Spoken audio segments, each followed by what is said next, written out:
Eso se llama fotodisociación. Con fotones de alta energía usted puede impactar átomos y desbaratar el átomo y disociarlo en protón-electrón, ionizarlo, por ejemplo. Y lo mismo pasa con las moléculas.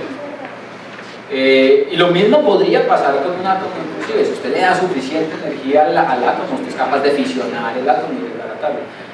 Entonces, el mecanismo físico existe. La cuestión es que las condiciones para que eso se dé y la probabilidad de que eso pase es muy bajita. ¿Ya? Usted fotodisociar un átomo es realmente fácil.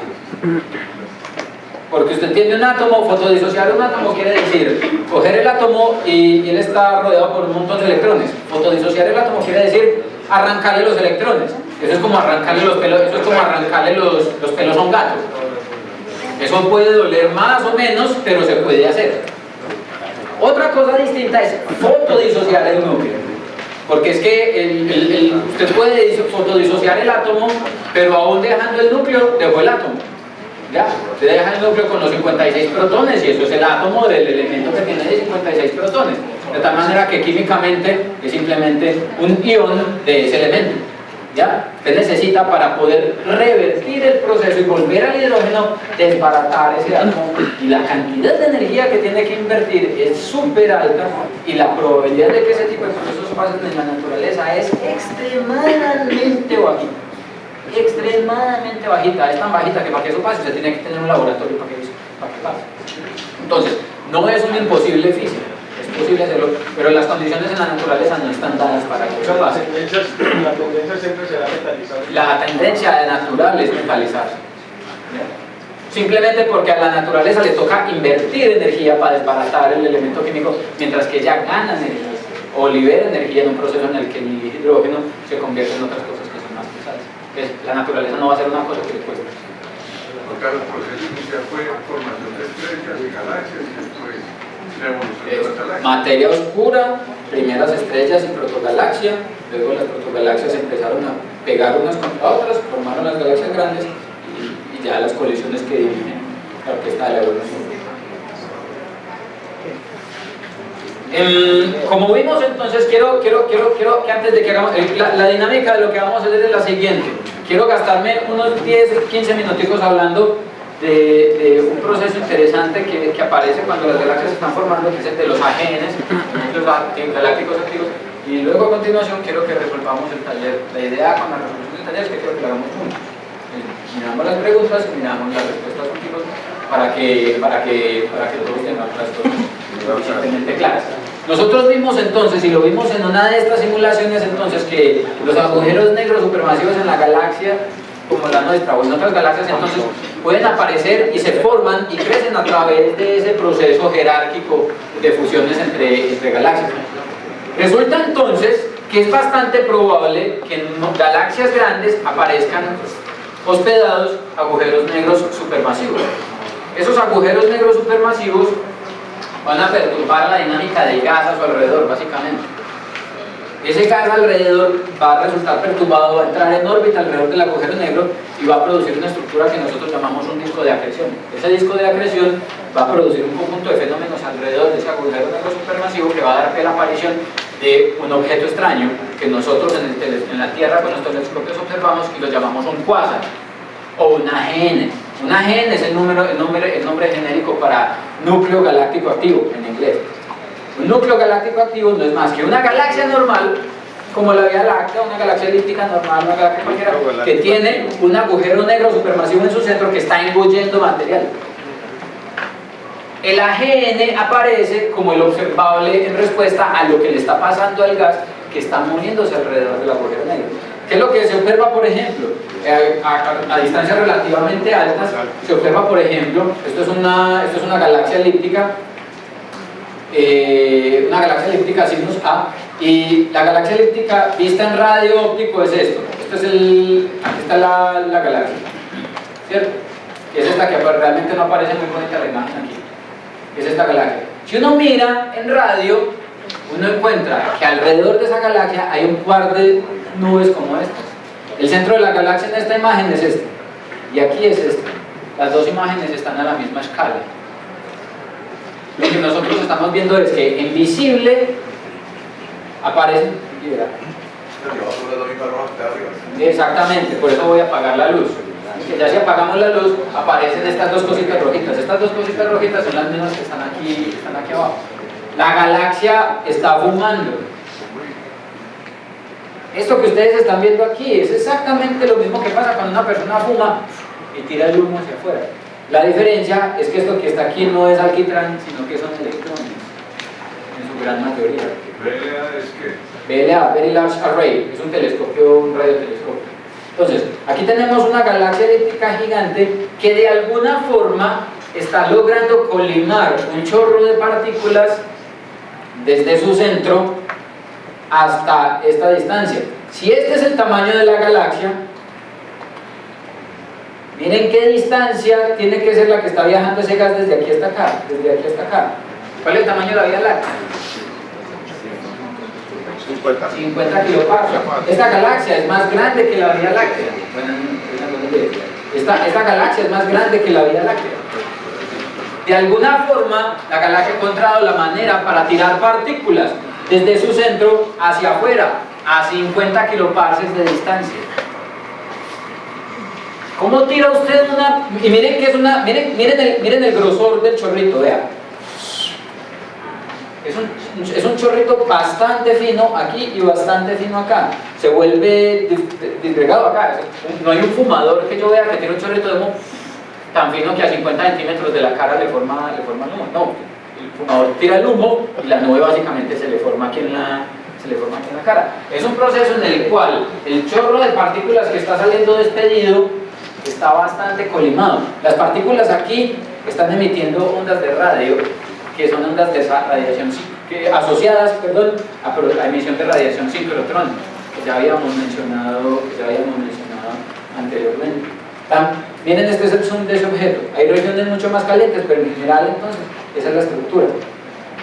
En galaxias como esta, M87, de la que hemos hablado bastante, una galaxia elíptica gigante que está en el centro del cúmulo de Virgo, se pueden observar cosas también particularmente raras. Miren, este es el centro de la imagen, este es de la galaxia, perdón. Esta es la galaxia elíptica gigante y este es el centro de la galaxia. Miren este chorro que sale aquí. Esta es una imagen en óptico. Esta que estábamos viendo aquí es en radio. Esta imagen aquí es en óptico. De alguna manera, algo está saliendo desde el centro de esa galaxia que está disparando un chorro de materia que se alcanza a ver inclusive en luz visible. Dame un segundito. Un zoom de lo que hay aquí muestra que hay una estructura de algo moviéndose alrededor del centro de la galaxia, que es lo que está originando el chorro de material que está saliendo desde ahí. Dijiste que son principalmente electrones, ¿cierto? En este caso, son principalmente electrones, sí. Ya. Aquí también son electrones, pero al ser una imagen en óptico no es promesa de que sean solamente electrones. Por eso lo pregunto, porque entonces si están emitiendo es porque es emisión fotónica de sincrotrón, pues los electrones salen en espiral. Sí, exactamente. El asunto es que de todas formas se encuentran con nubes, como vamos a ver enseguida, nubes de medio interestelar aquí, las calientan, de medio intergaláctico, perdón, las calientan y las ponen a brillar en visible. ¿Ya? Una imagen de esta galaxia, otra vez en radio, nos muestra que en efecto del centro de la galaxia está saliendo igualmente un chorro de partículas que emiten mucha radiación sincrotrón, que lejos del centro de la galaxia forma de nuevo esas nubes de material ahí en la periferia. Nosotros ya habíamos visto que esa radiación sincrotrón está asociada con electrones que se están moviendo alrededor de un campo magnético. Si usted provee un campo magnético, los electrones se van a mover muy colimados a lo largo de las líneas del campo magnético, de tal manera que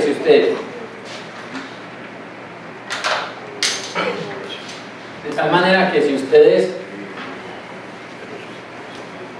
son capaces de generar un campo magnético que tenga unas líneas de campo en esta dirección, los electrones entonces se van a mover muy juiciositos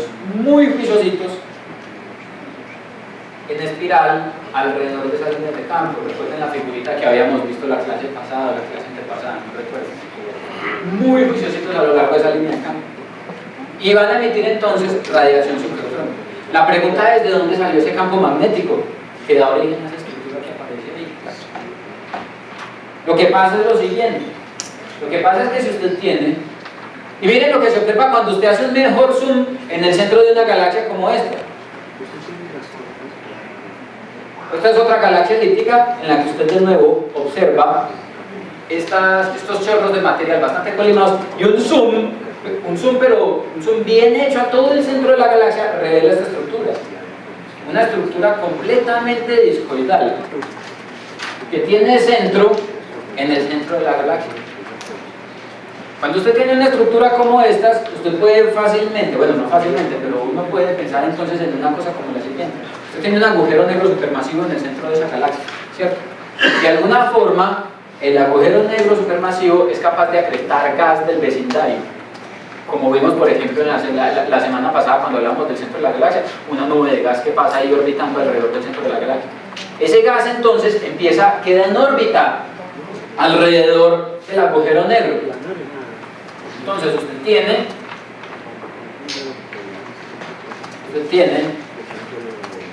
su agujero negro supermasivo y un montón de gas que queda orbitando alrededor de ese agujero negro. Aquí pasa lo siguiente: la velocidad con la que el gas orbita alrededor del agujero negro depende de la distancia. Entre más lejos esté del agujero negro, más rápido, entre más lejos, más lejos. Esto es cerca, entonces, entre más cerca esté del agujero negro, más rápido se va a mover el gas que en esta parte, ¿ya? Eso se conoce como rotación diferencial. En el caso del gas, entonces, si usted tiene un gas con rotación diferencial, esta región se está moviendo más rápida que esta, y más rápido que esta, y más rápido que esta. Las capas de gas, entonces, al moverse a velocidades diferentes, ejercen fricción sobre sí mismas y calientan el gas. La velocidad del gas moviéndose alrededor de un agujero negro es exageradamente alta, y ustedes ya vieron las velocidades que eso alcanza a tener cuando hicimos los cálculos la semana pasada. Velocidades extremadamente altas. A esas velocidades extremadamente altas, la fricción calienta el gas a temperaturas superiores a los 10 millones de grados Kelvin. A más de 10 millones de grados, el gas se ioniza completamente. Queda completamente ionizado. De tal manera que el material, aquí, muy cerquita al borde del agujero negro, al horizonte de eventos del agujero negro, tiene la temperatura más alta. Emite rayos X y genera un campo magnético súper poderoso. Genera un campo magnético súper poderoso porque como este material está ionizado y está girando, recuerden que les había dicho la semana pasada que cuando ustedes tienen electrones moviéndose alrededor de una bobina, usted tiene como un electroimán. Entonces, un electroimán es precisamente una cosa que produce un campo magnético. Este disco de acreción en su región interna produce un campo magnético con unas líneas que salen perpendiculares al disco galáctico, aquí, al disco de acreción, perdón. Aquí estoy pintando el disco de acreción de cara, ahí lo tengo de canto. Este es el agujero negro y este es ese disco de acreción que está orbitando alrededor del agujero negro. Esta región, la región más cercana, es la más caliente y produce entonces un campo magnético que sale perpendicular a la dirección del plano del disco. Ese campo magnético que sale perpendicular a esta dirección es el que le permite a los electrones entonces estirar y moverse en esta dirección hacia allá y en esta dirección hacia acá, porque el campo magnético sale apuntando en las dos direcciones. Eso es lo que hace que cuando uno hace las observaciones en radiotelescopios, vea dos chorritos. Y eso es lo que hace que los chorros sean altamente colinosos, porque el campo magnético se extiende tan lejos del centro de la galaxia que los electrones se mueven juiciositos alrededor de esas líneas de campo a grandes distancias. Esas partículas salen expulsadas al medio intergaláctico y llegan a una región, a regiones ya lejos, donde han perdido suficiente energía, impactan con las nubes del medio intergaláctico y forman entonces estas regiones, que son simplemente frentes de choque, que es lo que le pasa al humo del fumador cuando lo escucha.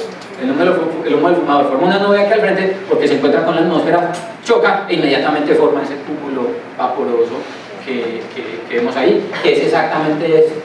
Por eso se observan esas radiaciones sincrotónicas. Y esto es el mecanismo por medio del cual entonces se observan esos AGNs. esos quasars. Los quasars se observan mayoritariamente en radio, porque la cantidad de energía que emiten en radio a través de ese proceso asociado a los electrones espiralando en el campo magnético es súper poderosa, pero también se pueden observar en rayos X, por ejemplo. También algunas veces se pueden observar en visible, y todo se debe básicamente a la presencia del agujero negro que hay en el centro. Para el caso de la Vía Láctea, por ejemplo, la Vía Láctea, entonces miren, cualquier galaxia en principio podría ser un quasar. Exactamente, cualquier galaxia podría ser un quasar. ¿De qué depende? Primero depende de que tenga un agujero negro supermasivo, suficientemente masivo. Y segundo, depende de que haya gas alrededor. Si usted tiene una galaxia muy grande con un agujero negro muy masivo, pero no tiene gas, que le permita formar este disquito, usted no tiene nada. Es como tener una casa muy grande, un equipo de sonido gigante, pero no tener corriente eléctrica para conectar. Lo mismo le pasa al agujero negro. Usted tiene el agujero negro, pero no tiene gas que lo alimente y que produzca el disco de acreción que genera el campo magnético y que despide las partículas cargadas alrededor, a lo largo de esas líneas de campo magnético. Usted no tiene la AGN. La Vía Láctea no es un núcleo galáctico activo precisamente por eso, porque no está el gas, no hay gas suficiente para activar ese AGN. Probablemente en el pasado él estuvo activo, probablemente en el futuro se vaya a activar. ¿Qué es un quasar? Es una galaxia que está hospedando un agujero supermasivo, un agujero negro supermasivo en su centro, que está engullendo gas. Y que es simplemente particular porque la cantidad de energía que emite a través de este proceso es gigantesca, y nosotros ya vimos los números asociados a los extremos de velocidades, temperaturas, asociados a los movimientos de las partículas alrededor de un agujero negro de la semana pasada. Dame un segundito. Se podría suponer que todas las galaxias han pasado por una etapa de AGN. Exactamente, miren que cuando hablábamos entonces del proceso de formación de las galaxias, yo les decía, hay un proceso, hay feedback que proviene de las explosiones de supernova, que proviene del viento estelar y que proviene de esto. Esto también produce un viento. Ese viento, cuando usted lo orienta aleatoriamente en todas las direcciones de la galaxia, simplemente emite un chorro de partículas que calienta el gas con el que se encuentra a su alrededor.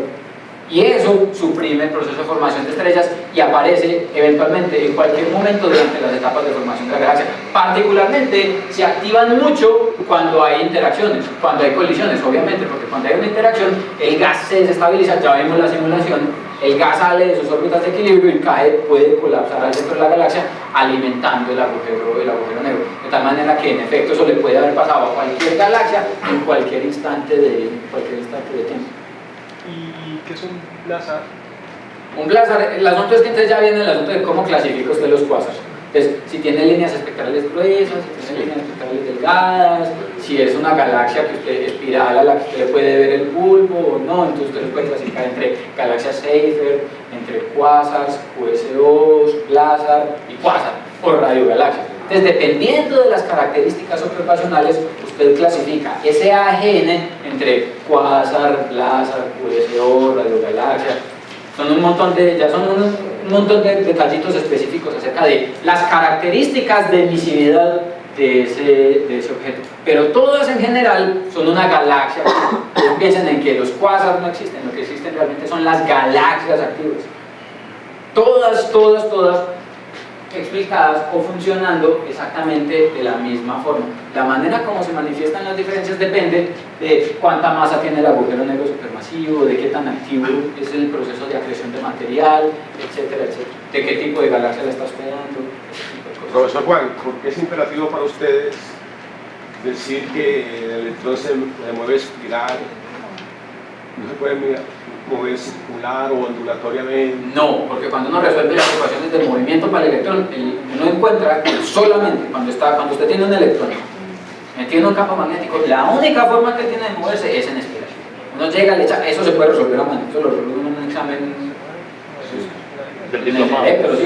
Como en electro 2, una cosa así, no lo resuelve en un examen. Es un cálculo relativamente sencillo y uno encuentra que la única manera en la que se puede mover ese electrón bajo la presencia de ese campo magnético es en una espiral, no hay otra. Ya. Así como cuando uno encuentra que bajo la presencia de un campo gravitacional, la única manera en que una partícula puede mover es hacia el centro, atraída hacia el centro. Y otra cosita pues muy elemental, usted siempre habla de agujeros negros supermasivos, porque no habla simplemente de agujeros. Ya, porque en efecto, esto puede pasar alrededor de cualquier agujero negro, ¿cierto? El asunto es que si el agujero es un agujero negro estelar, que tiene dos masas solares, no va a tener la masa suficiente para que el gas emita la cantidad de radiación que se necesita para que los chorros de gas de partículas cargadas salgan viajando 150 kiloparsecs o 100 kiloparsecs de distancia, ¿ya? Entonces necesita una cosa bien pesada para que el efecto global, el campo magnético que se produce, el calentamiento que se induce en el gas, sea suficientemente alto. Este fenómeno, este disquito de acreción, este tipo de estructuras, aparece básicamente, o puede aparecer básicamente alrededor de cualquier agujero negro. La cuestión es que la manifestación asociada a la estructura que se ve en los quasars, en las galaxias activas, se debe a un agujero negro supermasivo. Si usted le quita la masa al agujero negro supermasivo con un agujero negro estelar ahí, y no pasa nada. Ese agujero no va a tener el campo gravitacional suficiente para inducir este tipo de fenómenos tan poderosos. ¿Y por qué Dame un segundito que no quemes todas las preguntas de una vez. Dos preguntas. No, yo hice Usted hizo dos. Cuando vos tenés esas líneas de campo saliendo hacia arriba y hacia abajo, ¿cierto? Ellas dan la vuelta y vuelven y se encuentran. En teoría dan la vuelta. Entonces no sucede en este caso, pues, o sea, no es como cuando pensamos en un supergigante, pues un planeta supergigante que... ¿Sabes por qué? Porque es que en estos días en astrobiología veíamos cómo precisamente esas líneas de campo hacían que un chorro de electrones cayera sobre las lunas, por ejemplo de Júpiter o de Saturno, y bajara la habitabilidad de estas lunas. Entonces estoy pensando en una zona de habitabilidad galáctica en función de estas líneas de campo que le dan la vuelta a la galaxia por encima y por debajo y de pronto bañen los exoplanetas en alguna región de la galaxia con esa... Esos campos magnéticos son como los campos magnéticos del Sol. En efecto, las líneas que salen por un lado tienen que entrar por el otro. Eso es absolutamente cierto. Pero son como las líneas de campo magnético del Sol, que son un lío, son un chicharrón completo. Entonces ellas son muy organizadas cerca del agujero negro y perpendicular al agujero negro en una cierta vecindad. Ya lejos se complican las líneas de campo, pero en efecto en una forma simplística tienen la misma forma de campo magnético dipolar de la Tierra, por ejemplo. Pero entonces no la devuelven, no devuelven esos chorros de electrones. Pero los chorros de electrones no se devuelven simplemente porque por aquí las partículas ya tienen muy poca energía. Tienen muy poca energía. Entonces, como tienen muy poca energía, pueden empezar a impactar con los electrones y los átomos que están en el medio interestelar, entonces por eso es que se quedan estancados ahí. De la línea de campo magnético sigue dando la vuelta, pero son los electrones que se quedan depositados aquí, como si hubiera un filtro que no los deja pasar. Bueno, y en función de ese mismo supercampo magnético, ¿qué tanto afecta, por ejemplo, las estrellas cercanas, pues no muy cercanas, sino más o menos cercanas, ese campo magnético para que se acreten planetas y lunas? ¿Sabes por qué? Por la metalicidad. Si supieras que es una cosa que no se conoce, hay un problema. Hacer estas simulaciones implica resolver un problema dinámico de cuerpos, implica resolver un problema dinámico de fluidos, implica meter simulaciones aerodinámicas. Meterle campo magnético es introducir una complicación que es un factor de 100.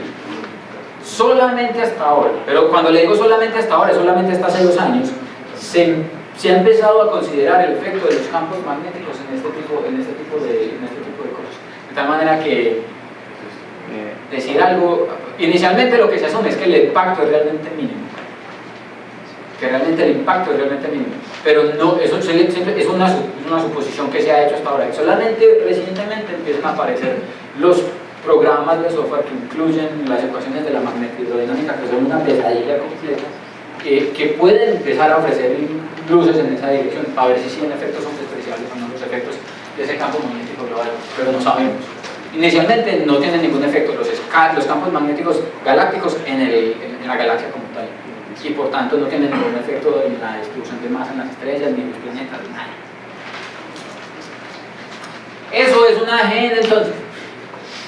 Y eso es lo que pasa cuando usted está hospedando un agujero negro en el centro de esa galaxia. Y ya vimos entonces los efectos que ese AGN puede inducir sobre una galaxia.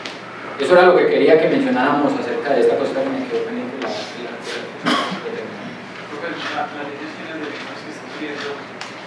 salen finas porque no interactúan con nada. Por el campo magnético, exactamente. Pero o sea, no hay material. No, sí lo hay. El asunto es que el campo, la energía que llevan los electrones en esta región es tan alta que es una moto por la autopista, un carro pesado por la autopista. Él simplemente va ahí por una derecha y derecha. De tal manera que las colisiones o las interacciones con las nubes que pudiera haber alrededor no modifican mucho su trayectoria. Solamente hasta que ya está suficientemente lejos del agujero negro, cuando el campo magnético ya ha disminuido su intensidad, esos electrones pierden energía y ahí sí las colisiones pueden modificar su trayectoria. El hecho es una mala. ¿En qué pierden la energía los electrones? ¿Perdón? ¿En qué pierden la energía los electrones? ¿En el medio interestelar? Con el medio intergaláctico. Choques con las nubes del medio intergaláctico. O sea, van perdiendo la energía a la vez. Van perdiendo energía en la medida en la que se van alejando del origen del campo magnético. Van chocando con el medio. Y en la medida en la que ya van chocando con las nubes del medio intergaláctico, ya forman estas nubes que parecen. La forma de las nubes que nos explico, realmente se refiere como a la interacción del campo. Exactamente. En este momento el movimiento está afectado por el movimiento de gravedad de otros Exactamente, otra vez, piensen en esto, pongan aquí la cara de alguien que está fumando y que tú tiras lo es exactamente. Que le sale por los oídos. Regálame un taller. ¿Cómo hace el taller? No, vos tenés que tener el tuyo. Lo que quiero que hagamos ahora entonces es que respondamos preguntas, ya que ustedes les gustan tanto. Pero las preguntas las hacemos por... A ustedes les gusta que yo las responda, ¿no? Claro. A cobrar venganza. Entonces, como les digo, la dinámica es básicamente, este es básicamente el mismo examen que vamos a hacer la próxima. Básicamente, no son las mismas preguntas. Pero la estructura va a ser exactamente igual. Selección múltiple, la próxima semana. Sí. Selección múltiple, falso y verdadero y argumento. Esta es exactamente la misma estructura. Y lo que quiero que hagamos hoy es que ensayemos la forma del examen, que ustedes ya la conocían porque es la misma técnica que hemos usado en todos los cursos por los hijos de los examen. Y de todas formas que nos sirva como una retroalimentación, que hagamos las preguntas y que tengamos claro que estamos aprendiendo algo. Lo interesante o lo importante es que ustedes aprendan. De tal manera que vamos a mirar. Si hay algo que quedó chueco, lo vamos a arreglar aquí.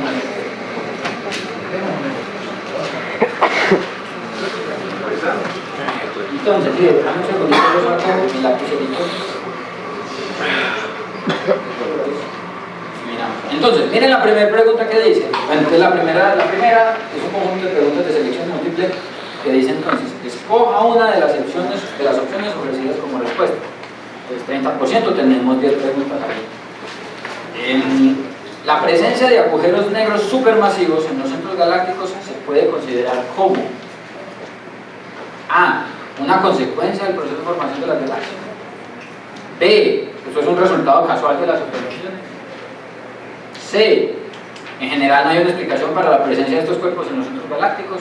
O D, todas las anteriores. Nosotros ya vimos, los agujeros negros supermasivos aparecen en el centro de la galaxia como una respuesta al proceso jerárquico de las galaxias. No es un evento casual, nosotros las encontramos en las observaciones, el hecho que existan, pero eso no explica que la razón por la cual están ahí.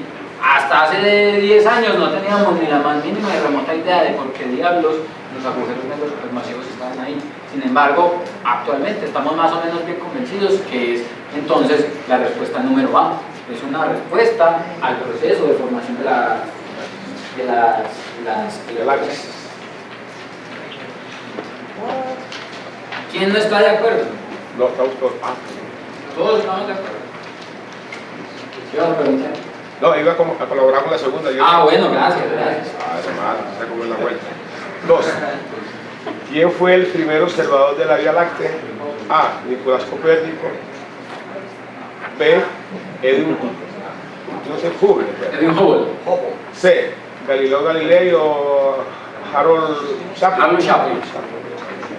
Entonces, para mí A. En esta, miren que esta pregunta, Es que hay dos A. esta pregunta es de la menos peor. ¿Cuál es la opción menos peor?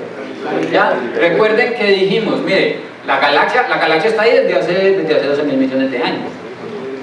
Nosotros, en la actualidad, hablamos de la galaxia como un aglomerado de estrellas gracias a Galileo.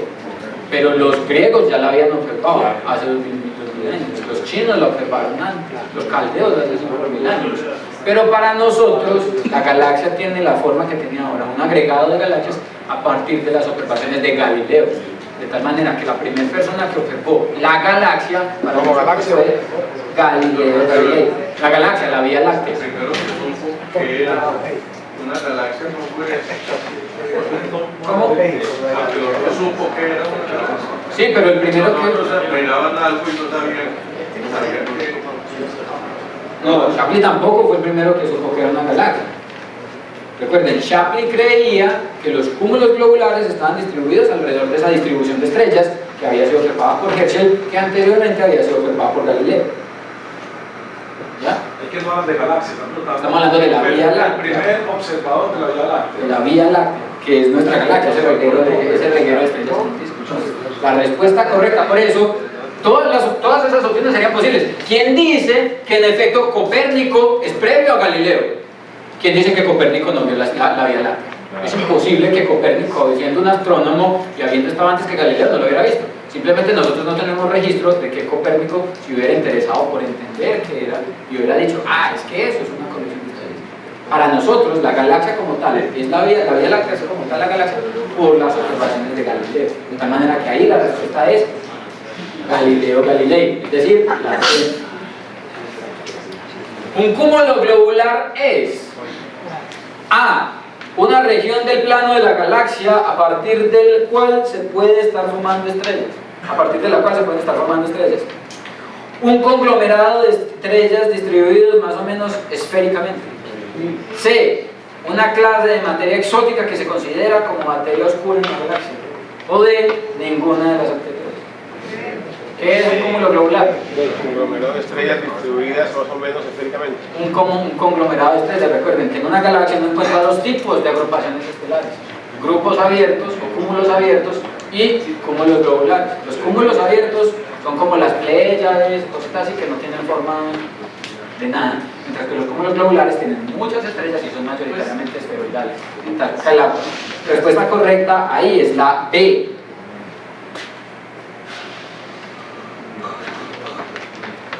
La curva de rotación es A. Una gráfica de velocidad de rotación de las galaxias en función de su distancia al centro. B. La curva que describen las galaxias espirales en su interfaz bulbo-disco y que se produce por efecto de su rotación. C. La curva de rotación del Sol en la galaxia de ninguna de las anteriores. ¿Qué es la curva de rotación?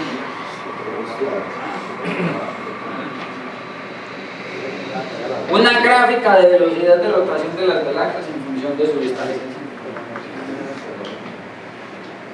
La curva que describen las galaxias espirales en su interfaz bulbo-disco y que se producen por efecto de su rotación. ¿Quién dice que es la B? ¿Quién dice que es la D? ¿Y quién dice que es la A?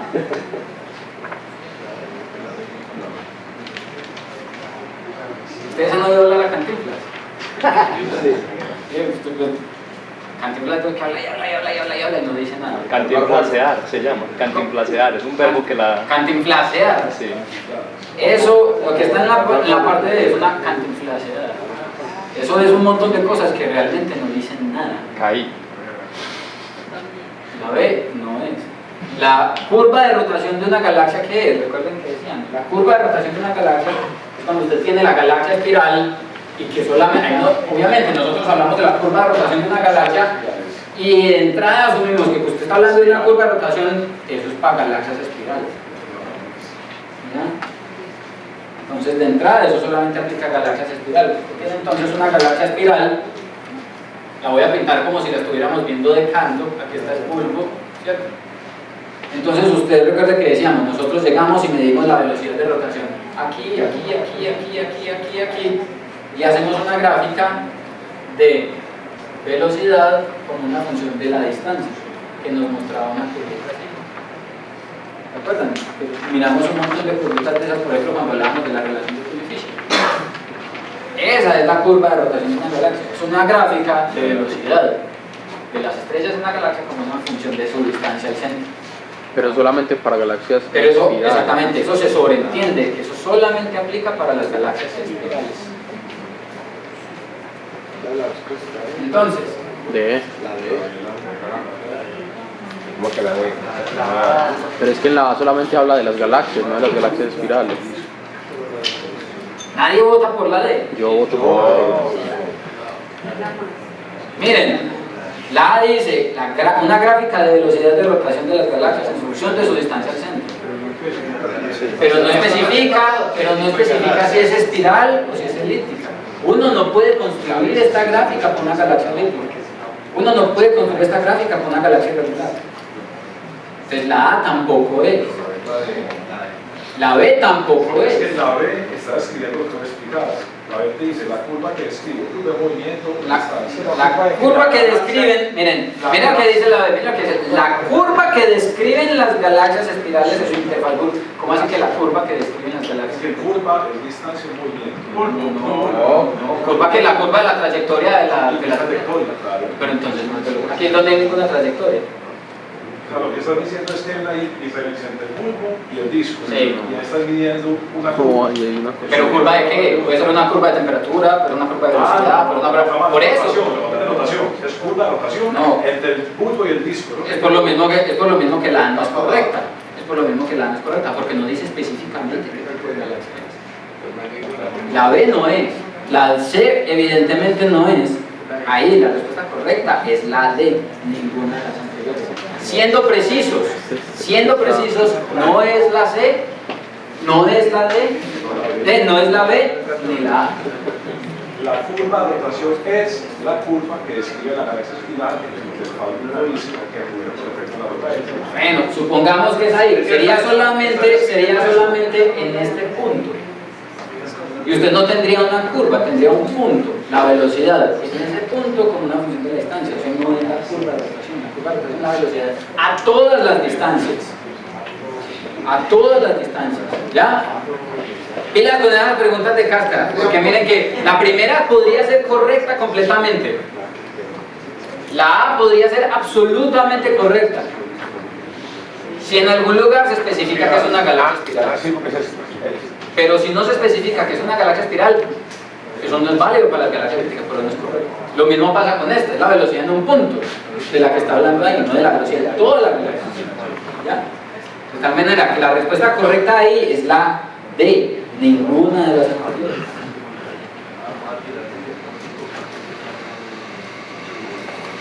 Disculpa, pero ¿por qué no podría construir una curva de rotación para una galaxia elíptica considerando que estas rotan y yo tengo una velocidad distinta y cada sección de una galaxia? Recuerden cuando hablábamos la semana pasada de los movimientos de las estrellas en la galaxia y veíamos que los movimientos de las estrellas en el disco de una galaxia están dominados por movimientos en esta dirección. Si este es el centro de la galaxia, recordemos, si yo soy el centro de la galaxia, la estrella se mueve con una oscilación hacia adentro y hacia afuera, hacia arriba y hacia abajo, pero mayoritariamente Un ángulo. con una trayectoria circular alrededor del centro de la galaxia. Para el caso de una galaxia elíptica, yo tengo una estrella que hace esto, ¿cierto? Si tengo otra estrella que hace esto, y tengo otra estrella que hace esto, tengo otra estrella que hace esto, de tal manera que no hay un movimiento uniforme. Si uno va y tiene una galaxia elíptica y hace lo mismo, localiza el espectrómetro en diferentes posiciones, aquí, aquí, aquí, aquí, aquí, y hace una gráfica de velocidad contra distancia, lo último que va a conseguir es una curva de rotación, sino una curva de distribución de velocidades, pero no asociada a la rotación de la galaxia, porque esa galaxia básicamente no está rotando. Usted solo por discutir, pero una galaxia tal vez me equivoco, una galaxia elíptica sí tiene una rotación promedio. Tiene una rotación promedio, claro. Yo podría obtener la rotación promedio de cada sección de la galaxia. Pero no es significativa. En el caso de una galaxia elíptica, eso no es significativo. En efecto, uno podría medir la velocidad de rotación de una galaxia elíptica, pero la curva de rotación de esa galaxia elíptica realmente no tendría mayor significado, como si lo tiene para una galaxia elíptica. La siguiente pregunta dice: si midiéramos apropiadamente la longitud de un bus. Ay, esta pregunta me coló. Hagámosla, no le hace, hagámosla. Guarden, se me fue, esto es de relatividad. Le hace, hagámosla. Dejémosla ahí. No, nos distraemos. Guardémosla ahí y la resolvemos la próxima clase.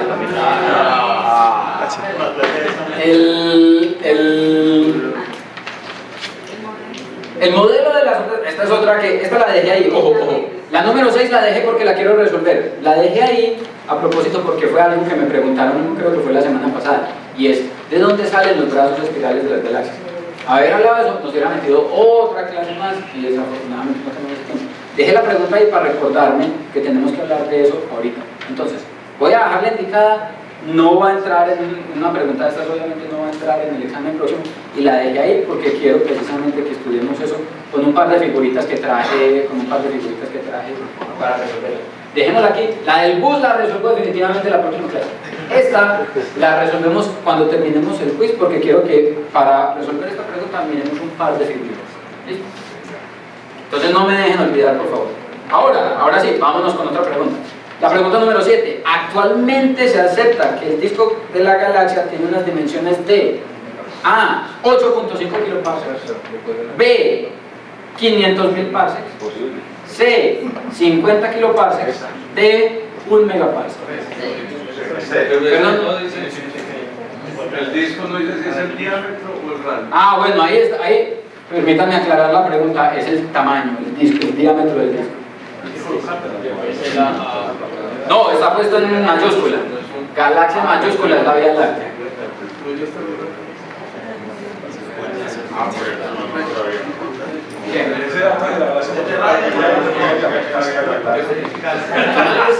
Yo no les tenemos que revisarlo, tengo que revisar los videos. Yo no les conté eso. En la anotación muchas veces uno habla de la Vía Láctea, no habla de la Vía Láctea, o cuando uno habla de las galaxias, uno dice las galaxias cualquiera. O cuando está hablando de la Vía Láctea, habla de la galaxia, como es un nombre propio, la pone en mayúsculas para indicar que está hablando de esta. Entonces, déjenme corregir.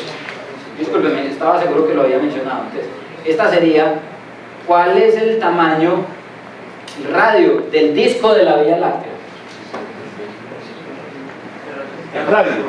El diámetro de la Vía Láctea.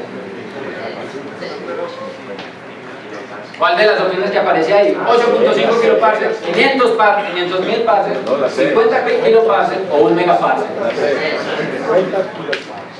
50 kiloparsecs. ¿Por qué no sería de 1 megaparsec?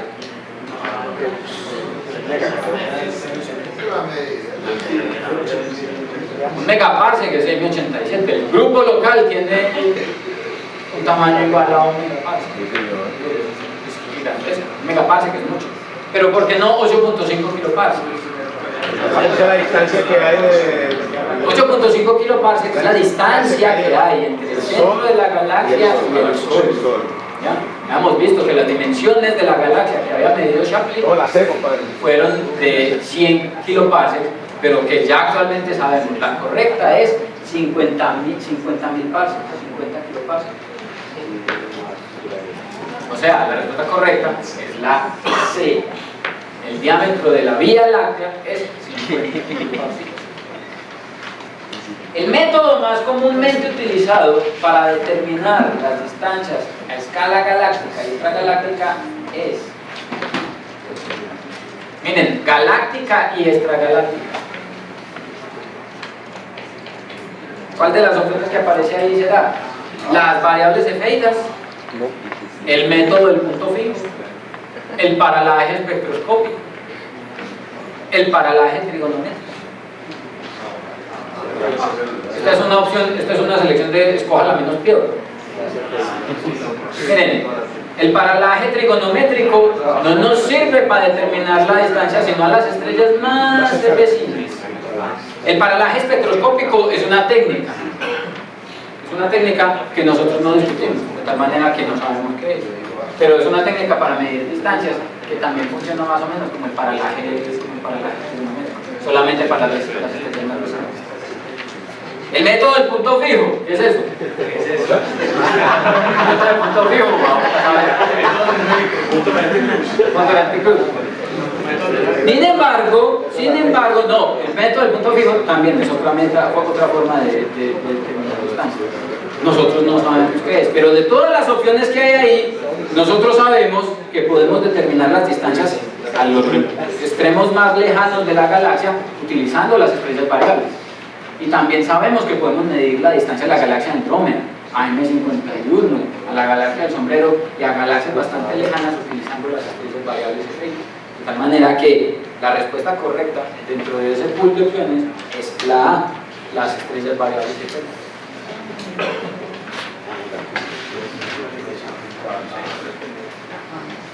¿Qué es la extinción interestelar? ¿Qué es la extinción interestelar? El culmino de la vida de una estrella. La aniquilación de las partículas de gas interestelar por la radiación ionizante de las estrellas. El efecto de la absorción de la luz de las estrellas por parte de las nubes del medio interestelar. Con este término se conoce el agotamiento de las fuentes de energía y luz entre las estrellas. ¿Cuál de todas esas? La D. ¿Están seguros? No. ¿Están seguros que no es la A? No. ¿Están seguros que no es la B? No. Pues la B es otra de esas cantinfladas. Y la A también. Y la C también. Y la D también. La respuesta correcta es la C. La extinción interestelar es el efecto de absorción de la radiación emitida por las estrellas en el medio interestelar, en las nubes de gas y polvo interestelar. Recuerden que es por la absorción de radiación, la absorción o la extinción interestelar, que nosotros no podemos ver todas las estrellas en el disco galáctico, porque hay un montón de gas y polvo que absorbe la radiación de las estrellas, que extingue la luz de las estrellas. La respuesta correcta entonces es la C. La pregunta número 10. Se observa que una estrella a 0.5 parsecs del centro galáctico se mueve en una órbita circular a 30 km por segundo. Esa es la tarea. ¿Cuál es la masa aproximada del objeto que está en esa estrella orbitando? Sin tener que hacer los números. Miren que no tenemos que hacer los números y no tienen que haber hecho la tarea. Entonces, el problema le dice, usted tiene una estrella moviéndose en una órbita circular que tiene un radio de 0.5 parsecs, ¿ya? Y esa órbita circular tiene una velocidad de 300 kilómetros por segundo. ¿Ya? La pregunta es entonces, ¿cuál es la masa del objeto central en esa órbita circular? Miremos cuáles son las opciones para que respondamos sin tener que echar los números. La opción A, 300 masas solares. Muy pequeñita, ¿cierto? Y no cabe. La B, 3 por 10 a la 30 kilogramos. 3 por 10 a la 30 kilogramos es ¿qué? La masa del Sol. Está en la siguiente página, ¿Cómo, perdón? No tiene A. Ah, La A es la B. estas son con el patrocinio de Microsoft. La que aparece B es la A. La que aparece D es la B. La que aparece... Entonces respondamos en función de las letras que aparecen ahí. Entonces, la opción B dice 300 masas solares, es muy bajito. La opción C dice 7 por 10 a las 6 masas solares, 7 millones de masas solares. Me convence, me convence. La opción D dice 3 por 10 a la 30 kilogramos. No, 3 por 10 a la 30 kilogramos es la masa del Sol. Es una masa solar. Muy bajito. Y la E dice 6 por 10 a la 20 masas solares. 6 por 10 a la 20 masas solares. ¿Eso qué es? Eso es un montón. 6 por 10 a la 20. Un cúmulo de galaxias tiene 10 a la 12, 10 a la 13 masas solares. Esto tiene la masa de miles de cúmulos de galaxias. ¿Cuál es la opción entonces, de acuerdo a los números que aparecen ahí? Sería la C, 7 por 10 a la 20. ¿Ya? Entonces, esas representan a los números que ustedes utilizaron en la tarea para hacer el cálculo de la velocidad, de la masa, del agujero negro supermasivo de una galaxia que tiene una estrella moviéndose en una radio de más o menos. ¿Cuál era la distancia que utilizaron? ¿.5 o .3? .3 parse. Entonces, evidentemente, miren que uno no necesita calcular los números. Muchas veces uno simplemente necesita mirar los valores de los números y darse cuenta que todos los demás están completamente mal y solamente hay una respuesta. ¿Todos ya afirmaron?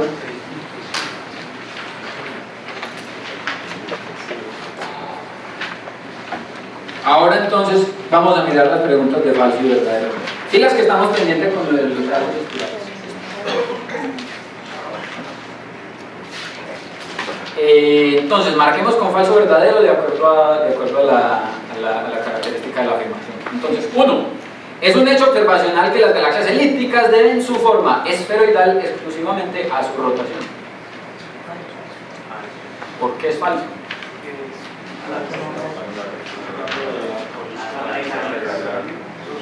¿Por qué las galaxias elípticas tienen la forma que tienen? Bueno, pónganse de acuerdo, pues, me dan una razón. Por la forma en la que se están moviendo las estrellas. Recuerden que la forma que tienen las galaxias elípticas es porque usted tiene. Siempre que piensen en la forma de una galaxia elíptica, piensen en la forma de un avispero. Usted tiene una estrella que se está moviendo así, y tiene otra que se está moviendo así, otra que se está moviendo así, otra que se está moviendo así, otra así, otra así, otra así. Y haga eso 100.000 millones de veces a ver qué le queda. Por eso, pero la estructura, la forma, recuerden que les decía, es por las órbitas. Obviamente, las órbitas de las estrellas van a quedar siendo así porque la dinámica de los Merkers destruye las órbitas del disco y las deja en esa configuración. Pero la forma per se de la galaxia como tal es porque las estrellas, cuando usted va y las mira, se están moviendo así. Entonces, cuando usted hace esa superposición que yo hice 10 veces, 100.000 millones de veces, termina teniendo una pelotica de objetos que tienen su estructura debido únicamente al movimiento de las estrellas, que no es de ninguna manera de rotación. Ahí no hay ninguna rotación. Entonces, volvamos a preguntarnos: ¿es un hecho observacional que las galaxias elípticas deben su forma esferoidal exclusivamente a su rotación? Eso es falso. Es completamente falso. Deben su forma a la dispersión de las velocidades en las órbitas de las estrellas. Esa fue la terminología que utilizamos. Gracias. La 2. Las galaxias irregulares son muy ricas en gas. Eso es verdad. ¿Y cómo se argumenta eso? Con las imágenes. Las observaciones muestran que en efecto, si hay galaxias que tengan gas, son las galaxias irregulares. Recuerden que en la tablita mostrábamos que alcanzan a tener hasta el 50% de su masa en la forma de gas. Son los objetos más masivos, más ricos en gas, perdón, en el universo. Eso no. Entonces la respuesta es verdadera. Las galaxias irregulares son los objetos, o son las galaxias que tienen más gas, o las más ricas en gas. De ninguna manera las colisiones entre galaxias pueden jugar un papel importante en la descripción de la evolución de las galaxias.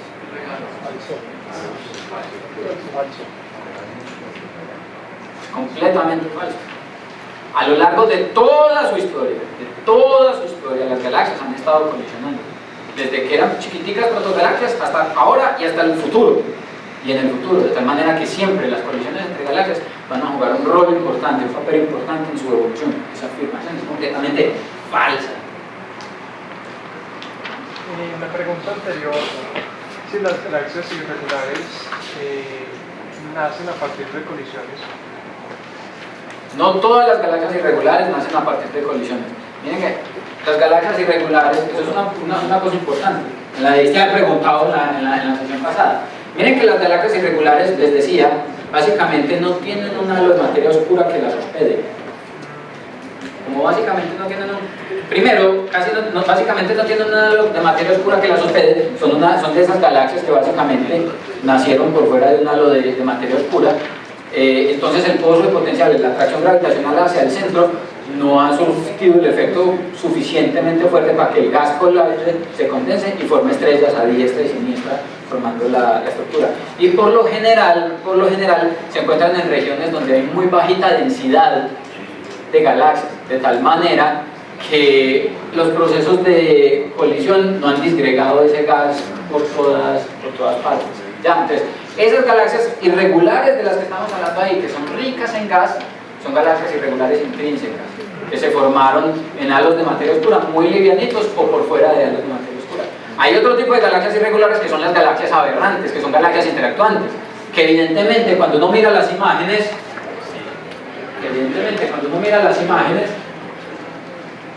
uno se da cuenta que son galaxias irregulares porque es que son galaxias espirales que se están dando en la cabeza, ¿verdad? Estos son ya otro tipo, y esas son a las que se desarrollan las polaridades.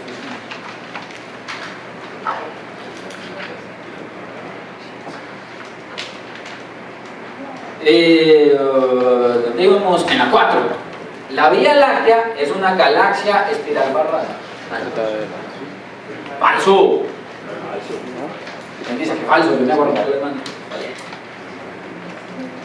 ¿Nadie más? No que se va a la casa porque en efecto, eso es falso. La Vía Láctea es una galaxia espiral barrada. SBD. Verdadero. Perdón, es verdad. Yo los confundo a ustedes y luego me confundo yo. Es que no me he tomado la pastilla hoy, ¿verdad? Habíamos visto, la galaxia espiral tiene una barra.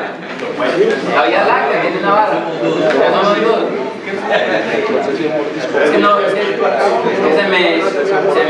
se me acabaron las pastillas. Ustedes saben qué pasa.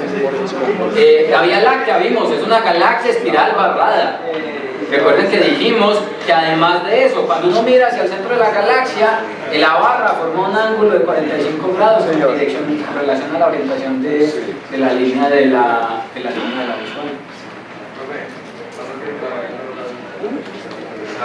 Ahorita más tarde.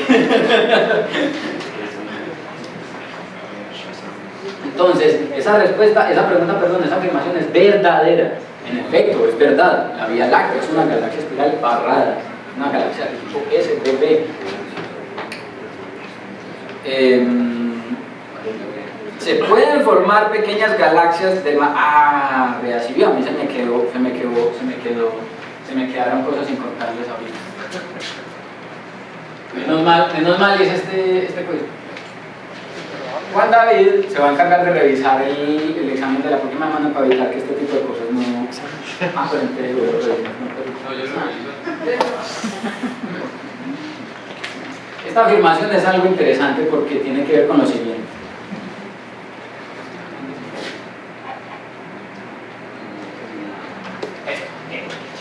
Esta afirmación dice lo siguiente: se pueden formar pequeñas galaxias enanas del material impulsado por galaxias mayores en interacción. Miren qué es lo que pasa. Cuando dos galaxias colisionan, miren todo este material que queda por aquí. O miren todo este material que queda por aquí. O miren todo este material que queda por aquí.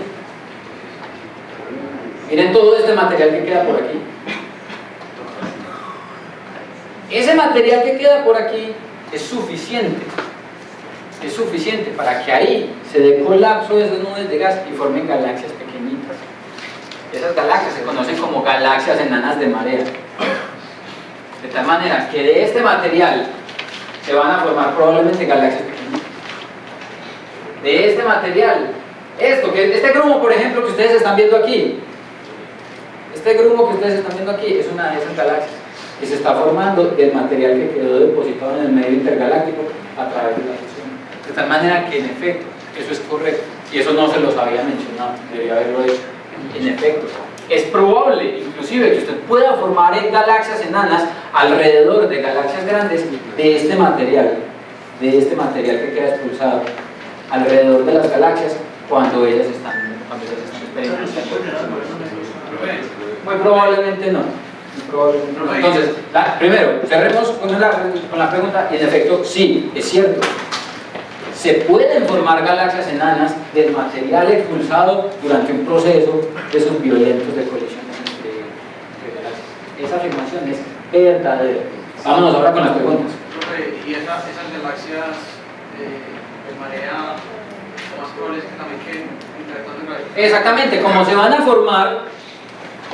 formar, por ejemplo, en el caso de esta, como se van a formar en el ambiente de esta galaxia en colisión, esta galaxia va a quedar orbitando alrededor de lo que se forme aquí en la mitad. Y va a quedar orbitando de manera parecida a este objeto, por ejemplo, de tal manera que en el tiempo se va a fusionar en el futuro con ese objeto central. Por ejemplo, como está pasando con el proceso magnético. Una enana igual a una pequeña. Una galaxia enana es una galaxia central. Vos ibas a preguntar algo, perdón. ¿Cuán probable es que se forme una galaxia mareada? Es muy probable. Es muy probable. Si hay suficiente densidad de gas, es muy probable que se forme. Y eso pasa. Y como les digo, las primeras observaciones de esos objetos fueron de hecho en efecto en este par de galaxias, en las antenas, en 1997. Pero es común que ese tipo de objetos aparezcan. ¿Qué tipo de galaxias se forman? Son galaxias irregulares, galaxias enanas irregulares. O algunas veces son galaxias elípticas enanas, chiquititas. O sea que casi no hay interacción de la materia oscura, que también pues, se disipan. Ajá, esas galaxias están básicamente desprovistas de materia oscura. ¿Estas galaxias tendrían un agujero negro central? No, porque como se formaron ahí de los sobrados que quedaron por allá, los agujeros negros básicamente se vienen para acá, para el centro. Entonces, esas galaxias enanas no. La pregunta número 6. La dispersión de velocidades, recuerden que hablamos de la dispersión de velocidades. La dispersión de velocidades es una cantidad que indica qué tan diferentes son las velocidades de las estrellas en una región de las galaxias. Leámoslo otra vez. La dispersión de velocidades es una cantidad que indica qué tan diferentes son las velocidades de las estrellas en una región de la galaxia. Verdadero. ¿Perdón? ¿Eso es verdadero o es falso? Es como una verdad media. Eso es verdad. Pero a medio, no. No, la dispersión es una medida de qué tan diferentes son las velocidades. ¿Una región o es toda la galaxia? ¿Cómo? ¿Una región o es toda la galaxia? Uno las puede medir en una región de la galaxia, pero también las puede medir en toda la galaxia. Toda la galaxia es una región de la galaxia. Exactamente, usted define el tamaño de la región. De tal manera que, en efecto, es correcto. Usted puede medir la dispersión de velocidades de todas las estrellas en la galaxia, o puede hacer lo mismo en regiones individuales de la galaxia, porque no todas las estrellas se mueven con la misma velocidad. Independiente del tipo de galaxia. Exactamente, y es completamente independiente del tipo de galaxia. De tal manera que hay una dispersión, hay una diferencia entre los movimientos de las galaxias, y a esa diferencia en las velocidades nosotros le llamamos la dispersión de velocidades. Recuerden que la dispersión de velocidades la utilizamos para calcular la distancia a las galaxias elípticas más lejanas, utilizando la relación de Faber-Jackson, mirando la dispersión de velocidades en el centro, no en toda la galaxia, sino en el centro, por ejemplo. Esa afirmación es verdadera. Faber-Jackson, elípticas. 7. Las galaxias espirales son las galaxias más grandes del universo. Falso, jamás no podrá. En efecto, las galaxias espirales son grandes. Pero si hay galaxias grandes en el universo,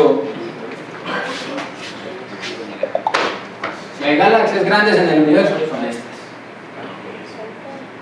El resultado de muchas colisiones que desbaratan discos y todo ese tipo de cosas.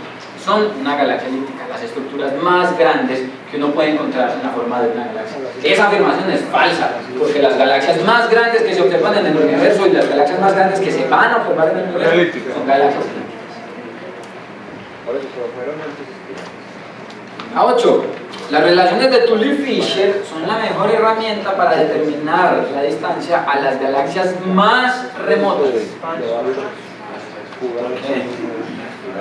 Estos de sean más positivos, muchachos, por favor. ¿Por qué es falso?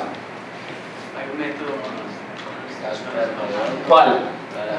Las supernovas, exactamente. Para las galaxias más lejanas, para las que están más lejos, las relaciones de Tully-Fisher no sirven. Recuerden que les mostraba las imágenes. Si uno mira las galaxias más lejanas, que son cosas como estas, uno no alcanza a resolver la galaxia, uno no alcanza a construir la curva de rotación, entonces no puede hacer ninguna relación de Tully-Fisher. Para las galaxias más lejanas, las que se ven como una motica y un mugrecito en el telescopio, se utilizan las explosiones de supernova, las supernovas de tipo 1A. De tal manera que esa afirmación, si bien las relaciones de Tully-Fisher sirven para determinar la distancia a galaxias lejanas, a las más lejanas son las explosiones de supernova. De tal manera que esa afirmación es falsa. La 9.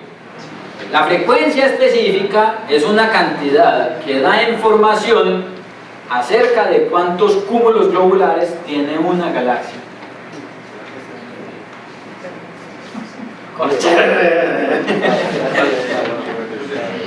La frecuencia específica es una cantidad que da información acerca de cuántos cúmulos globulares tiene una Una pregunta.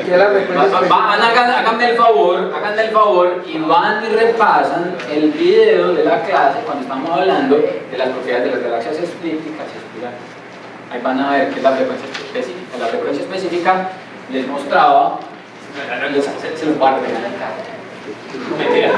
No, les voy a mostrar para que recuerden. Es importante que recuerden. Dame un segundito, te respondo. Sí, lo digo.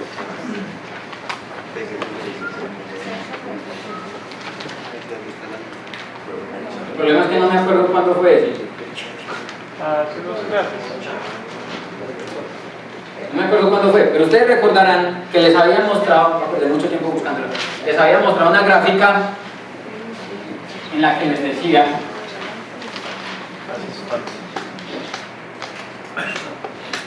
para los diferentes tipos de galaxia, tengo aquí las galaxias espirales y aquí las galaxias elípticas, encuentro que hay un numerito que yo lo puse como ese, que era un número asociado a la cantidad de cúmulos globulares contenidos en una galaxia. Ya habíamos dicho, ese número, que es la frecuencia específica, es la abundancia de cúmulos globulares en una galaxia. Ya habíamos encontrado, que las galaxias elípticas tienen el mayor número de cúmulos globulares, que fue lo que argumentamos precisamente ahora a través del proceso de fusión. La frecuencia específica es básicamente el nombre que le damos a la abundancia de cúmulos globulares. ¿Verdad? De tal manera que esa afirmación es verdadera. Entonces no se relaciona con frecuencia de onda. No, recuerden que les decía, simplemente una frecuencia de abundancia, de cuántos cúmulos globulares. Cantidad.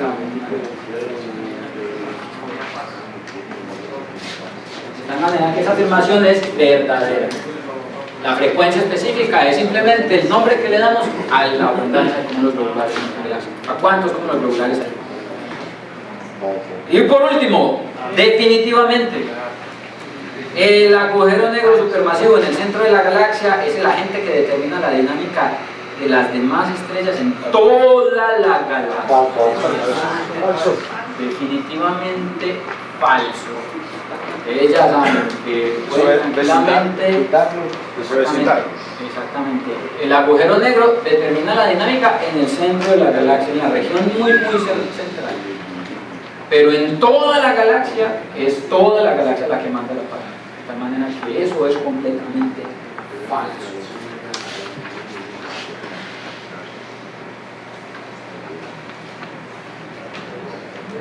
Las preguntas de argumentación voy a dejar que ustedes las revisen y las argumenten con el material de la clase, ¿sí?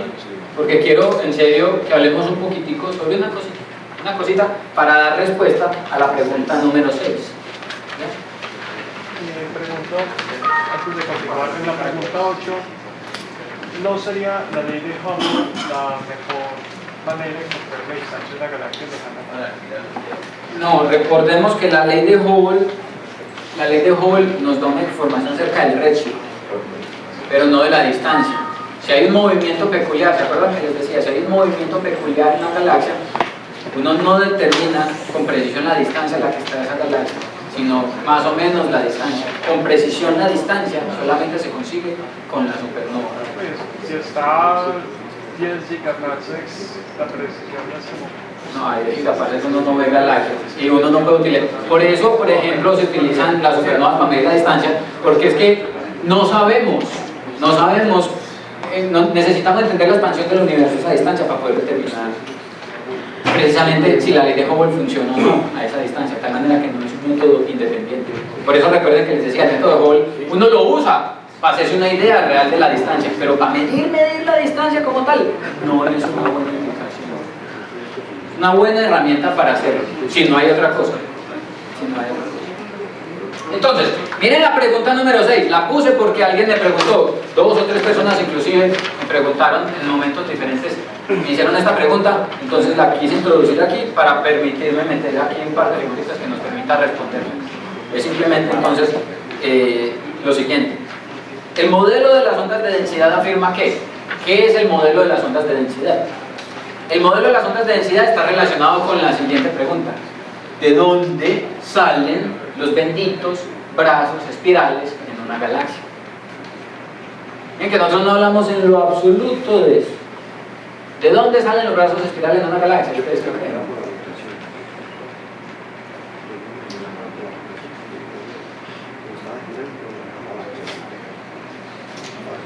¿Ustedes qué creen? En una galaxia espiral. Las únicas que tienen brazos espirales son las galaxias espirales. Las galaxias de disco. De las interacciones gravitacionales entre estrellas. De las interacciones gravitacionales entre estrellas y gas. Por la rotación, dicen ustedes entonces. Rotación. Por los frentes. ¿Perdón? Regiones de mayor densidad o menor densidad. Hay una característica particular. Los brazos espirales de una galaxia. ¿Dónde hay una galaxia con brazos espirales? Miren, los brazos espirales son regiones que se ven básicamente por contraste. ¿Sí o qué? Porque usted ve el brazo espiral como una región que realmente está brillando mucho más que el promedio. Y son mucho más azules. Y si uno observa los brazos espirales y hace observaciones de las galaxias en otra longitud de onda, en infrarrojo o en radio, por ejemplo, nota que hay una mayor cantidad de gas. Los brazos espirales en una galaxia son realmente regiones donde la densidad se incrementa en un promedio entre 10 y 20% comparado con el resto. Miren lo que pasa, mucha gente pensará entonces, no, es que los brazos espirales se forman, suponga que usted coge un tinto, y usted coge y empieza a revolver el tinto, y le da rotación a ese tinto, entonces forma un vórtice. Y cuando le echa unas goteritas de café, si le echa unas goticas de leche al tinto mientras está haciendo, usted ve que ese vórtice permite que se formen unas cositas que son como brazos espirales. Sí, señor. Mucha gente tiende a pensar que los brazos espirales en las galaxias son una respuesta a la rotación de la galaxia. Eso es completamente falso. ¿Por qué? Miren que cuando usted está revolviendo el tinto, llega un momento en el que el vórtice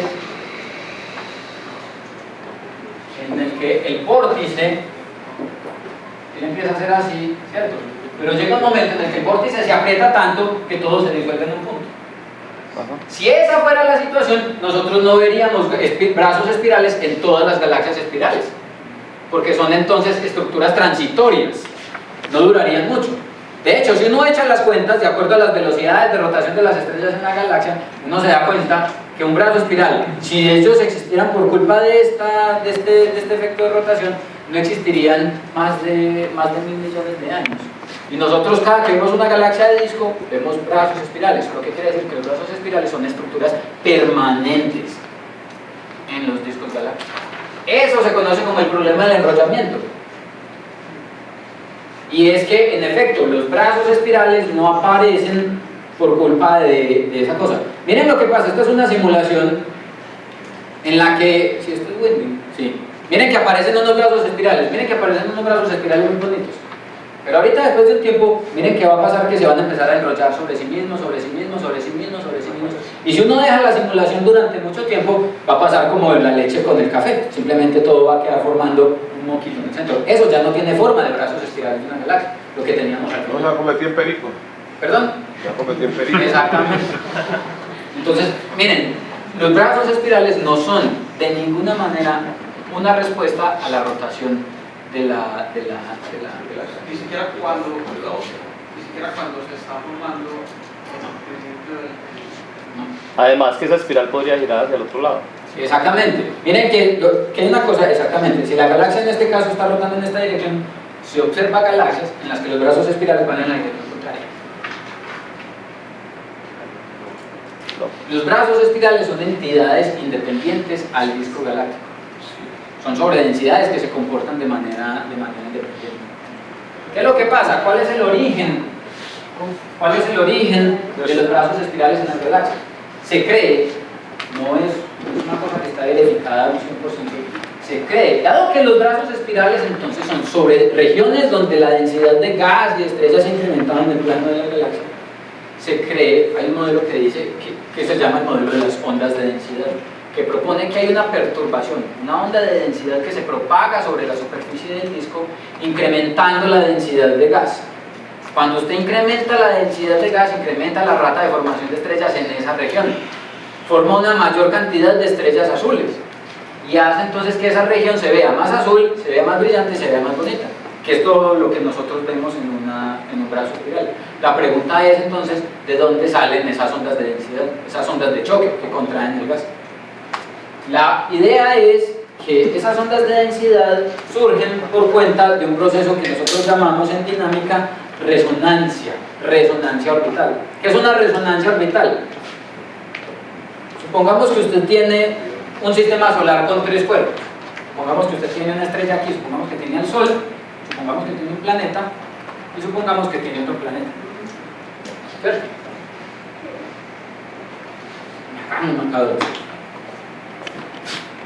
Entonces, como este planeta está más cerquita, se mueve más rápido y da vueltas más rápido alrededor, ¿cierto?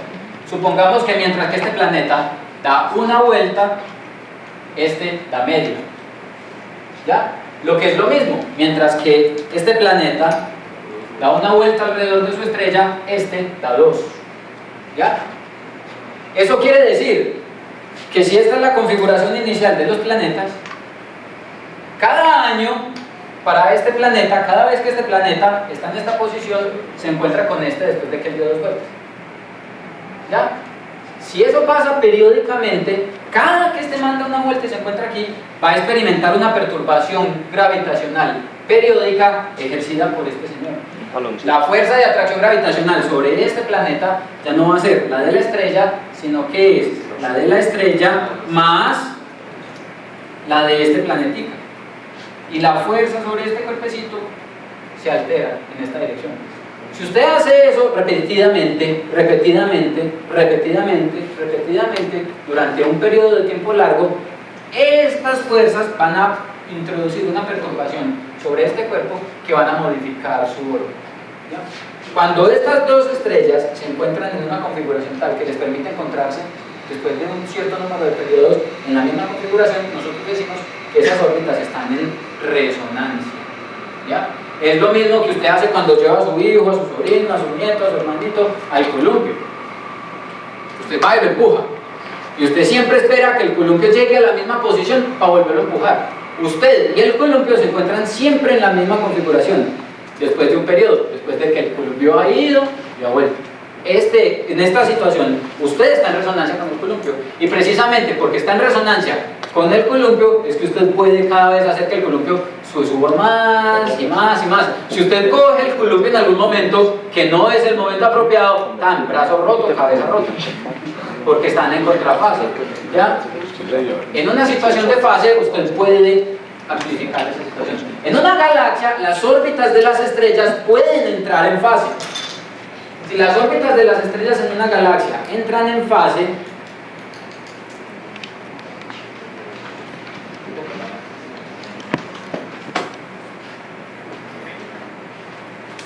las órbitas de las estrellas en una galaxia entran en fase, uno termina teniendo una cosa como esta. Lo que les estoy mostrando ahí es un conjunto de trayectorias elípticas. Las trayectorias de las galaxias de las estrellas en una galaxia no son realmente circulares, sino que tienden a ser más bien elípticas. Miren, esto es más o menos circular, y miren que cada una de esas trayectorias elípticas van cambiando. Y miren que la orientación de esas elipses puede ir rotando. En efecto, va rotando por culpa de la rotación de la galaxia. Hay un momento en el que las orientaciones, esta configuración va cambiando, pero miren entonces que hay regiones del espacio donde hay mayor probabilidad de que se encuentren las estrellas en la galaxia, porque la densidad de trayectorias es mucho mayor.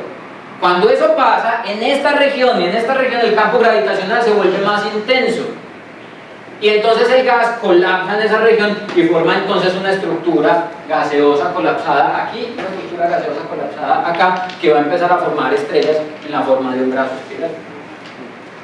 Esa onda de densidad de esta estructura va viajando sobre la superficie del disco y va permitiendo entonces que se forme el brazo espiral, y que esa estructura espiral sobreviva a lo largo de la historia del tiempo de vida de la galaxia. También un segundito para ustedes saben que yo tengo problemas de dislexia y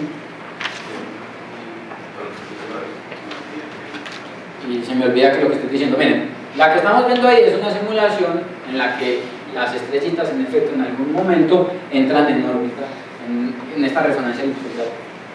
Miren que el brazo espiral siempre está, nunca se enrolla.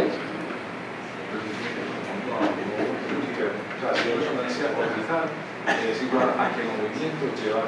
Sí, pero no al movimiento de las estrellas, pero no a la rotación completa de la galaxia. No es el enrollamiento de esto, no es por la rotación diferencial. Entonces, si ven, miren, y el brazo espiral está ahí, y el brazo espiral está ahí. Exactamente, las estrellas cambian de posición y el brazo espiral se queda. Miren, los brazos espirales, miren, en la simulación es muy clara, el disco de la galaxia no está vacío en el espacio entre los brazos. Por eso nosotros realmente hablamos de galaxias, deberíamos hablar de galaxias de disco, no galaxias espirales.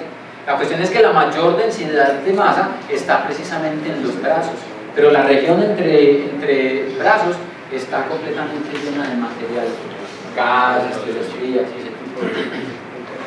Entonces, esta teoría hace parte de lo que nosotros llamamos la teoría de las ondas de densidad. Miren, la pregunta decía entonces, el modelo de las ondas de densidad afirma que las galaxias se formaron cuando ondas de choque perturbaron el gas primigenio.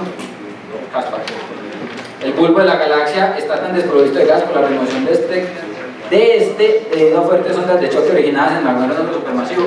Eso no solo no tiene que ver con las ondas de densidad, sino que es falso hasta más no poder. Ajá. Supergaláctico. Las ondas electromagnéticas inducen frentes de densidad en la materia que ocupa el espacio en el que se propagan. Eso es otra cantinflada, eso es como decir X más Y más Z. Eso no es nada. Y por último, los brazos espirales de las galaxias se forman por la aparición de ondas que inducen frentes de mayor densidad en el material. Cuando ustedes se pregunten, o cuando ustedes le pregunten la D, ¿por qué o cuál es la razón de esos brazos espirales en las galaxias? Lo último que vayan a decir es que se forman por la rotación de la galaxia, por esta rotación. Digan que es simplemente una respuesta al movimiento de las estrellas en la galaxia, en la que aparecen regiones de mayor densidad, que inducen una onda de densidad en el material de la galaxia que hace que aparezcan entonces esas regiones de formación de estrellas, solitas y gran cantidad de material. ¿Tenés un modelo donde las estrellas roten en dirección contraria a la... No, pero te la vamos a buscar. Pero existe. Sí, claro. Pero esto es una teoría,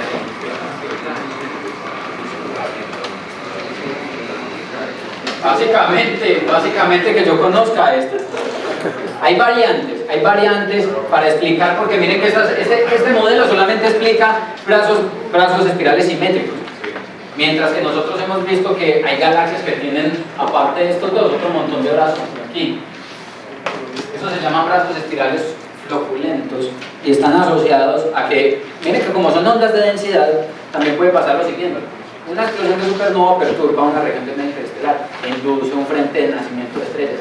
Ese frente de nacimiento de estrellas, a su vez, induce más explosiones de supernova y produce entonces regiones que, asociadas al movimiento de las estrellas en el disco, terminan formando entonces esa estructura espiral de brazos fragmentados, que están básicamente inducidos también por ondas de densidad que se propagan en el disco, pero inicialmente inducidas por explosiones de supernova.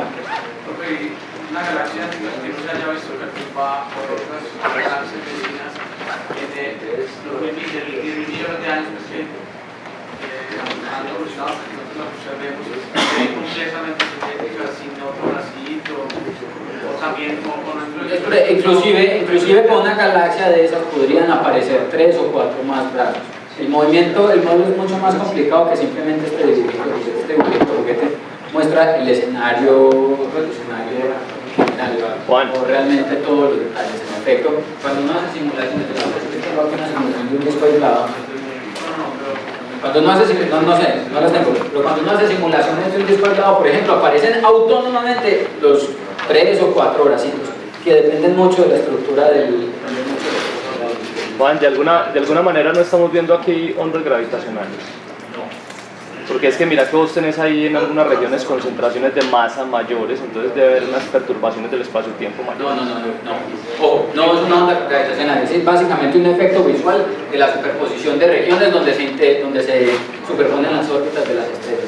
Las ondas gravitacionales es que vos tenés una masa, así como las ondas electromagnéticas. Una onda electromagnética es que vos coges un electrón del pelo y lo sacudís, y ese electrón emite ondas electromagnéticas. Una onda gravitacional es que vos coges el mismo electrón o coges un agujero negro del pelo y lo sacudís, y el espacio-tiempo empieza a oscilar como lo hace cuando se propaga una onda electromagnética. Es completamente distinto a lo que estamos viendo aquí, que es un evento debido a la superposición de las órbitas en la superficie del ¿Qué más, Andrés?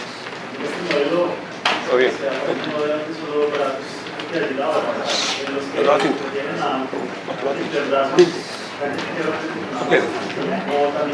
Sí, vamos. ¿No le provoca un filtro doble? Claro, siempre. Por eso, realmente, en esas condiciones, si los brazos son fragmentados, a ver, María, a todos. Todos, pero los sábados por la mañana.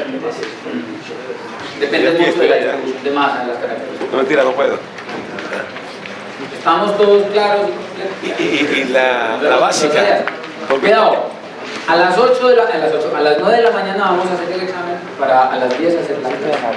Entonces vamos a hacer el examen en la mañana y en la segunda sesión a las 9.